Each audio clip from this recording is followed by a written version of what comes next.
Hi friends, ரொம்ப நாளாக நீங்கள் கேட்டுட்ருந்த Ajrak top with lining and embroidery அதில் உள்ள கலர்ஸ் தான் நான் இப்போ காட்டுறேன். நான் போட்டிருக்கிறது black with maroon. Second colour வந்து இப்போ நான் காமிக்கிறது ஒரு மாதிரி ஒரு ப்ரௌன் வித் ப்ளூ மாதிரி வரும். இது வந்து ஒரு டிஃப்ரெண்ட் கலர். நெக்ஸ்ட்டு வந்து ஒரு நல்ல ஒரு ராயல் ப்ளூவில் மெரூனு. நெக்ஸ்ட் ஒரு க்ரீனில் எல்லோ இருக்குது. இன்னமும் சில கலர்ஸ் இருக்குது. எல்லாமே வந்து நிறைய சைஸஸ் சோல்ட் அவுட் ஆகிடுச்சு. சிங்கிள் பீசஸ் ஹியர் அண்ட் தேர் வந்து இருக்குது. உங்களுக்கு வேணும்னா நீங்கள் வாட்ஸ்அப் பண்ணி புக் பண்ணிக்கோங்க. M2 XXL sizes. இது வந்து பியோர் அஜ்ரக் காட்டன்.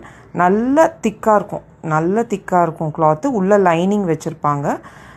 ஸோ உங்களுக்கு வந்து சம்மருக்கெல்லாம் ரொம்ப கன்வீனியண்ட்டாக இருக்கும். சின்ன ஃபங்க்ஷன்ஸ்க்கெல்லாமும் இதை யூஸ் பண்ணிக்கலாம். பிடிச்சிருந்தா லைக், ஷேர் அண்ட் கமெண்ட் பண்ணுங்கள். தேங்க்யூ. பாய்.